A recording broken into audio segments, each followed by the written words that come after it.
Bismillahirrahmanirrahim. Assalamualaikum warahmatullahi wabarakatuh. Baik sebelumnya perkenalkan, saya Swadika. Saya dari Fakultas Adab dan Bahasa, program studi Pendidikan Bahasa Inggris tahun angkatan 2019. Dalam video kali ini berisikan tentang laporan akhir kuliah kerja nyata transformatif Karsa Dharma tahun ajaran 2022 Universitas Islam Negeri Raden Mas Said Surakarta. Video kali ini saya tujukan kepada beliau pihak LP2M selaku penyelenggara KKN pada tahun ini, dan kepada beliau Bapak Robert yang saya hormati selaku dosen pendamping lapangan kelompok 248, dan kepada para viewers yang saya hormati, semoga video yang saya buat ini menjadi refleksi kita bersama untuk pengalaman saya di mana KKN itu kita tidak tahu tentang seluk-beluk daerah mereka, dan kita bermasyarakat di situ selama kurang lebih 1 bulan, dan semoga kita bisa mengambil pelajaran dan kita bisa tuai hikmahnya. Iya, pertama-tama saya ini dari kelompok 248, di mana kelompok saya terdiri dari 11 orang. Kelompok kami itu ditempatkan di Kabupaten Karanganyar, Kecamatan Kerjo, Desa Kwadungan, lebih tepatnya di Dusun Gesangan. Uniknya, saya satu kelompok itu ditempatkan di rumahnya Ibu Titi. Dan uniknya kita itu satu base camp tapi 2 kelompok. Jadi satu rumah itu untuk hidup 22 orang. Itu uniknya. Kita di sana masak-masak bareng, tidur bareng. Mas tidur bareng itu laki-laki sendiri barengnya, wanita itu barengnya sendiri gitu. Jadi tidak campur, maksudnya beda-beda tempat tapi tetap satu rumah yang sama gitu. Pertama-tama di sana itu di dusun, kan kita ditujukan oleh kelurahan itu untuk fokus ke dusun Gesangan. Jadi mungkin kegiatan yang kita buat atau kehidupan kita di sana itu lebih fokus di dusun Gesangannya, tidak satu desa Kwadungan, karena kita difokuskan diperintah oleh pihak kelurahan untuk fokus ke dusun Gesangan. Dusun Gesangan tersendiri itu ada 4 RT, di mana fokus mereka itu di agrikultur, itu ada di penanaman padi, jagung, dan lain-lain. Mungkin di Karanganyar sudah di pegunungan, tapi kata masyarakat sana, di sana itu kayak septikobis dan yang lainnya itu tidak bisa hidup, karena ibaratnya kurang 10 meter ke atas lagi baru bisa hidup untuk penanaman kubis dan sayuran yang lain. Jadi di sana hanya fokus untuk jagung dan padi pada umumnya di daerah tropis. Di sana itu usahanya itu banyak, UMKM itu di sana banyak, karena di sana itu termasuk desa Kwadungan itu termasuk salah satu desa UMKM. Desa ada beberapa wisata, Desa Waduk, Sendang, dan di sana pemandangannya itu masya Allah cantik banget. Mungkin kalau Anda semua mau di KKN di sana, betah, karena di sana orangnya ramah-ramah, terusan aman, tentram, sentosa, serta dan harmonis. Apalagi alhamdulillah saya ditempatkan di sana karena mendapatkan masyarakat yang baik, masyarakat yang religius, terusan masyarakat yang gemar Pak Jinawi gitu. Dan di sana badannya masya Allah cantik banget. Dan dinamika kehidupan di sana itu dinamika kehidupan di sana itu sudah menghadapi gebrakan global, di mana di sana itu sudah masuk di kelurahannya saja di sana sudah memiliki digital marketing, di mana di sana ada paguyuban UMKM dengan basis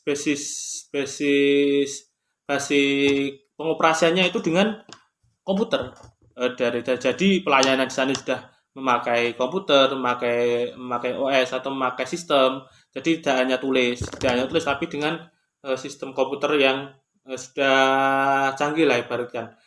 Karena beberapa daerah masih harus mencatat dan harus tanda tangannya Pak Lurah langsung, tidak dengan software seperti pada zaman kali ini. Di sana itu sudah 99% itu di sana memeluk agama Islam. Hanya 1-2 orang aja yang masih beragama Kristen. Oke, selanjutnya ya laporan saya sudah saya tulis di sini yang mungkin saya sampaikan. Sebelumnya mungkin untuk dokumentasi atau yang lainnya itu bisa dicek di IG official, Instagram official kelompok 248. User ID-nya itu namanya KKN 248 Desa Kwadungan gitu. Untuk dokumentasi mungkin di sini laporan saya lebih dalam narasi yang saya buat, terusan laporan yang saya tulis. Jadi berisikan video suara dan mungkin gambaran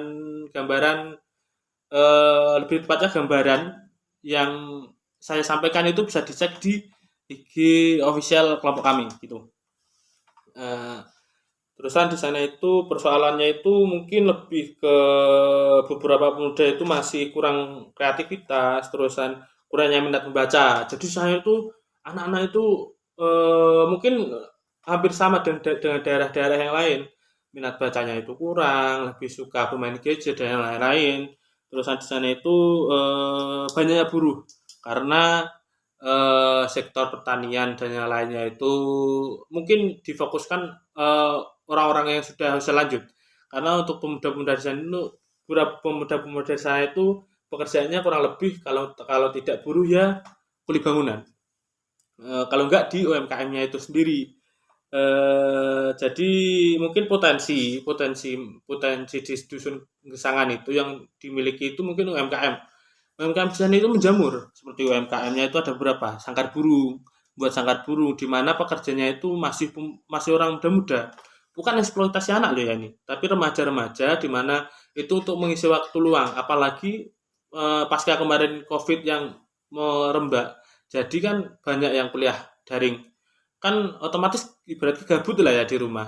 Mending kan kerja di sana itu dapat uang dan dapat pengalaman gitu. Berarti kan kalau sudah lulus SMK tidak kuliah langsung dapat kerja itu di CV-nya itu ada pengalaman kerja itu loh. Tidak hanya kosongan hanya sekolah saja itu enggak tidak termasuk eksploitasi anak karena di sana juga dengan izin orang tua dan ada pengalaman yang didapat dan tidak memeras tenaga mereka gitu. Di sana sangkar burung itu per RT kan ada 4 RT. Di sana per RT itu ada. Dan yang punya itu masih muda, baru umur 23 atau 22 tahun. Dan sangkar burung itu baru berdiri kurang lebih ya waktu pandemi kemarin gitu. Kreativitasnya dari sana itu kan persoalan di sana itu beberapa pemuda kurang kreativitas. Tapi beberapanya itu hanya sebagian kecil. Di sana itu pemuda itu sangat kreativitas. Bahkan saya yang pelajaran yang saya ambil dari sana, saya belajar bahwa ora obah ora mamah gitu. Di sana itu bayangkan anak baru kelas 2 SMK sudah bisa membeli motor sendiri. Motor dari hasil kerja keras dia berusaha. Dia usaha jual beli akuarium. Dia membuat akuarium dengan alat yang dia pinjam, tapi lambat laun dia bisa membeli alat untuk membuat akuarium itu sendiri. Dan setelah itu karena mungkin ada naik turunnya ya keadaan usaha. Di sana itu akuarium itu tidak terjual. Jadi dengan adanya sosmed dia memanfaatkan sosmed dengan baik. Dia membeli beberapa ikan cana dan dia membuat usaha sampai saat ini itu sudah menghasilkan satu motor new lagi itu. Jadi kreativitasnya itu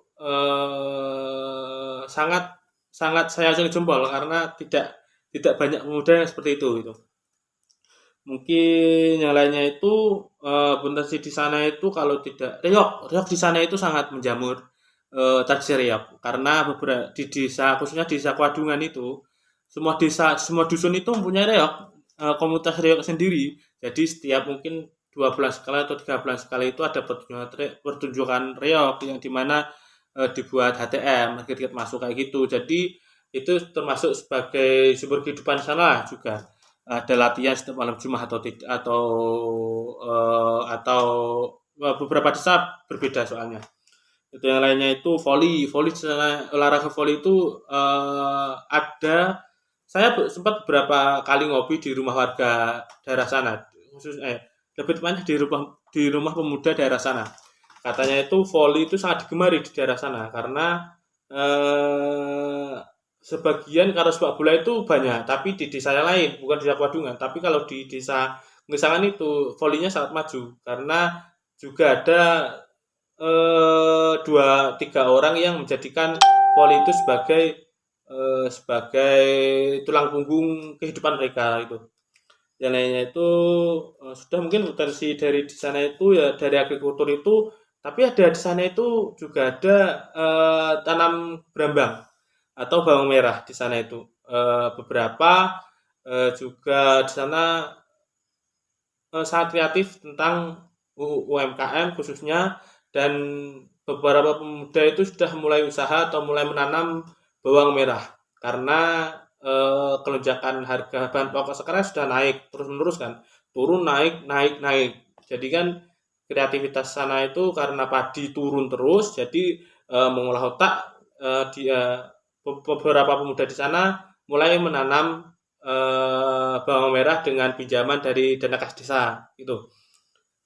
Terusan kita sih masif di sana agrikultur, wisata di sana beberapa wisata yaitu ada waduk Boto, ada 2 waduk tapi satu waduknya itu namanya lupa saya. Dan ada sendang tempat orang bermeditasi di sana. Itu mungkin 1-2 hari itu ramai karena pada hari tertentu maksudnya itu ramai. Di sana itu mungkin kan kemarin merebaknya COVID ya, persoalan daring kuliah online itu kan, kuliah online itu menjadi mungkin faktor intern COVID kan itu online. Jadi anak-anak khususnya anak-anak di SMP kelas 1 ke bawah itu menjadi maniak dalam hal gadget. Jadi disuruh keluarga maunya cuma rebahan main gadget. Nah, kita bersama warga itu melakukan workshop parenting dengan menghadirkan salah satu dosen dari psikologi Islam, Fakultas Suludin. Kita menghadirkan salah satu dosen dan kita melakukan workshop tentang parenting. Bagaimana sih melakukan parenting pasca COVID kepada anak yang masih ketergantungan dengan gadget gitu. Itu mungkin, dan itu salah satu program utama kita. Dan dengan mengatasi persoalan kurangnya kreatif membaca itu, kita melakukan membuat rumah baca di sana dengan melakukan open donasi buku, dan kita yang memiliki buku banyak kita berdonasi di sana. Dan alhamdulillah proker workshop berjalan sangat lancar, dihadiri kurang lebih ada 80 peserta dari ibu-ibu dusun Gesangan di Desa Kwadungan itu sangat hype tentang parenting ini karena mungkin parenting ini menjadi salah satu hal yang masih membingungkan bagi para ibu-ibu, khususnya ibu-ibu muda, karena anaknya masih kecil dan ketergantungan gadget itu loh. Dan alhamdulillah salah satu proker yang rumah baca itu juga berjalan lancar. Terima kasih kepada para donatur buku. Semoga bukunya bermanfaat dan meningkatkan minat baca di sana. Oke, dan persoalannya kurang menjawab berapa dan lagi refleksi itu keterpurukan pendampingan anak ya, di sana itu termasuk hebat karena apa namanya, seperti yang saya sampaikan, di mana pemuda di sana kreatif, khususnya remaja itu sangat kreatif karena pendampingan orang tua sana sangat hebat, tidak strict. Pendampingan itu tidak strict parent, jadi meleluasakan anak mereka di mana backgroundnya itu masih benar, itu didukung seperti tadi membuat akuarium didanai dan yang lain-lainnya. Dan akhirnya pun dari akuarium ke ikan cana ke pakan ikan. Itu usaha yang sangat menurut saya di sisi lain pemuda itu kreatif. Itu ada sosok orang tua yang melakukan pendampingan yang sangat baik gitu. Eh mungkin seperti itu. Dan di sana mungkin yang saya pelajari sana itu yang sangat saya curi jempol itu adalah Karang Taruna yang sangat maju dan maju banget di sana. Tentu Karang Taruna maju banget di mana kurang lebih ada 100 anggota yang aktif ya. Itu ada 100 anggota di mana itu Kak Reyok, voli dan wisata itu yang menghandle itu semua Karang Taruna. Karang Taruna itu kan beberapa daerah ada yang masih yang megang itu masih orang-orang tua lah, mungkin 35 above atau 35 ke atas lah. Ini tidak. Yang ketua itu umur 28 dan pembinaannya itu 32.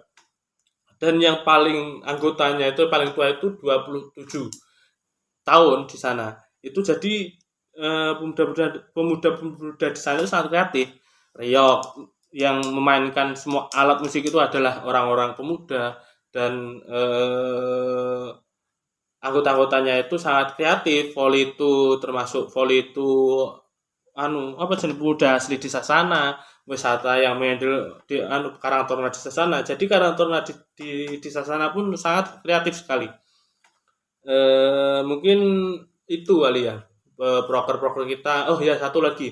Di sana itu di saat kita ke sana dan soal beberapa tokoh agama, di sana itu ada 3 masjid kalau nggak salah dan memiliki background aliran yang berbeda-beda. Ada NU, ada LDI dan MTA. Tapi itu tidak menjadi masalah bagi kelompok kami karena sekali lagi kemajemukan kelompok kami jadi berbagai aspek dan berbagai aliran maksudnya itu menjadi satu kelompok dan alhamdulillah kita itu semua tentram dan tidak ada masalah yang sangat berarti mungkin ada masalah pribadi tapi masalah kelompok itu tidak ada.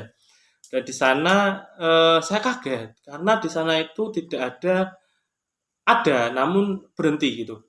TPA itu berhenti sudah kurang lebih 2 tahun atau enggak 3 tahun. Itu saya kaget karena mungkin selama ini yang saya temui itu setiap daerah pasti mempunyai TPA, tapi di daerah sana itu TPA itu sudah berhenti sejak 2 atau 3 tahun yang lalu karena kurangnya tenaga pendidik gitu. Dan mungkin saya saat suara itu alibi dari tokoh agama itu dengan banyaknya bocah atau anak-anak tenaga pengajar itu 1-2 orang itu kurang. Tapi dengan permasalahan itu mungkin dengan permasalahan itu akhirnya kita dan kelompok satunya kelompok 247 itu alhamdulillah bisa menghidupkan kembali TPA tempat pengajaran Al-Quran di Dusun Gesangan dan selama 1 bulan full kita bisa mengadakan kegiatan TPA itu alhamdulillah kita juga menggandeng salah satu ya komunitas pengajaran Al-Quran itu di daerah Kartasura kita menggandeng dan dari sana berdonasi Iqra untuk masing-masing anak-anak di sana itu. Saya ucapkan terima kasih kepada pihak yang bersangkutan. Dan di sana kita juga sempat menggandeng sekolah sekolah dasar negeri Kuadungan 2. Di sana kita melakukan pengajaran dari kelas 1 sampai kelas 6, kita melakukan micro teaching lah di sana selama beberapa hari dan kita melakukan lomba cerdas cermat di SD tersebut. Alhamdulillah mungkin itu sih, itu menjadi sebuah kenangan yang positif untuk saya karena kemajemukan di daerah sana itu sangat berbeda dengan kemajemukan di daerah saya itu. Dinamika kehidupan sana pun juga beda dengan dinamika kehidupan daerah saya. Karena mungkin masih satu provinsi tapi sudah berbeda kultur dengan daerah saya gitu loh. Jadi mungkin pembelajaran yang dapat saya ambil itu mungkin dari Karang Taruna, Reok, voli, dan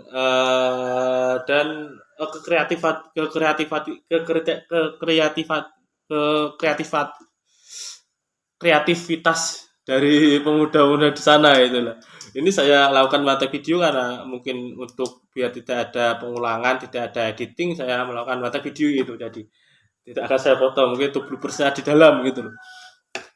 Itu kekreativitasan pemuda di sana mungkin bisa saya ambil, dan mungkin yang bisa saya dan teman-teman kelompok berikan itu mungkin untuk TPA. Semoga rumah bacanya di sana bermanfaat, dan mungkin semoga TPA dan para tenaga pendidik yang sudah kita tembusi untuk membuka melanjutkan TPA yang sudah kita bangun kembali itu semoga bisa langgeng, bisa berjalan terus itu. Semoga pihak di sana juga me, apa namanya UMKM di sana juga juga semakin maju. Oh ya, terkait dengan UMKM itu kita melakukan pendampingan di mana kan di sana itu sudah maju UMKM-nya, tapi persoalan mereka itu tentang pengeluaran barangnya itu.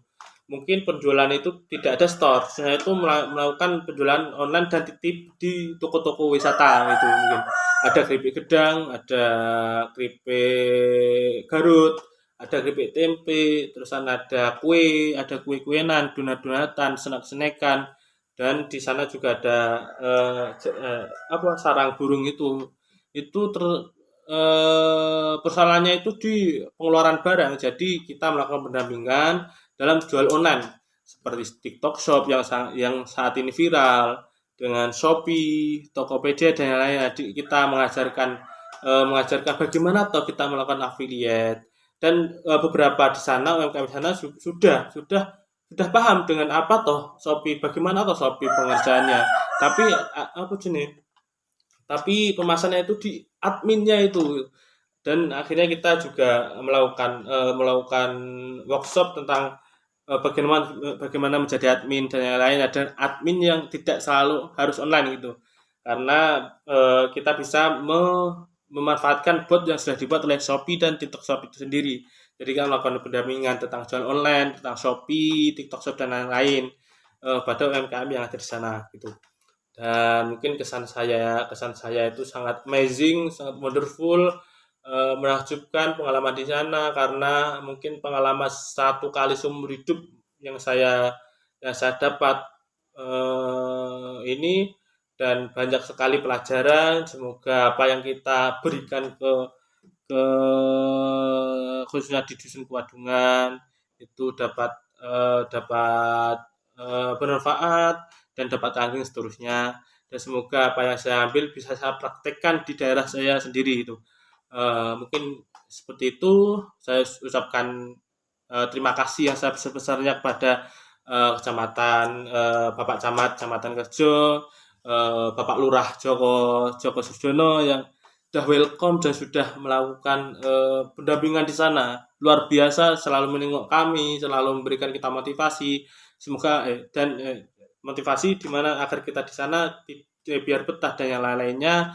Kepada Ibu Titi yang sudah merelakan rumah beliau kita tempati selama 1 bulan, 22 orang sudah kita repotkan dan lain-lainnya. Dan kepada Bapak Kadus, Bapak Triono yang sudah setiap sore, setiap malam mendampingi kita, memberikan kita masukan apa yang harus kita lakukan di sana. Kepada Bapak Bapak Yato, tokoh agama di sana yang sudah welcome untuk masjidnya kita gunakan untuk membukakan kembali TPA. Kepada Ketua Ibu PKK Sedesa Kuadungan, kepada Bapak RT, dan kepada masyarakat pemuda-pemuda di sana yang setiap hari, setiap malam saya hampiri untuk ngopi dan bercerita tentang daerah sana. Semoga bermanfaat bagi saya dan bermanfaat bagi kita semua. Amin. Mungkin seperti itu video yang saya buat kali ini. Semoga KKN pada tahun ajaran 2022 ini menjadi KKN yang maksud, dan semoga semua pihak yang kita beratkan, yang kita repoti bisa hanya bisa mengucapkan dengan dengan ucapan terima kasih dan semoga Allah yang membalas gitu. Sekian dari saya. Bila ada salah kata, bila ada satu dua kata yang tidak pantas, ada satu dua hal yang lupa untuk saya sampaikan, semoga bisa dimaafkan gitu. Sekian dari saya. Bila ada salah kata, saya mohon maaf. Allahumma fiqh ila aqwamit thoriq. Wassalamualaikum warahmatullahi wabarakatuh.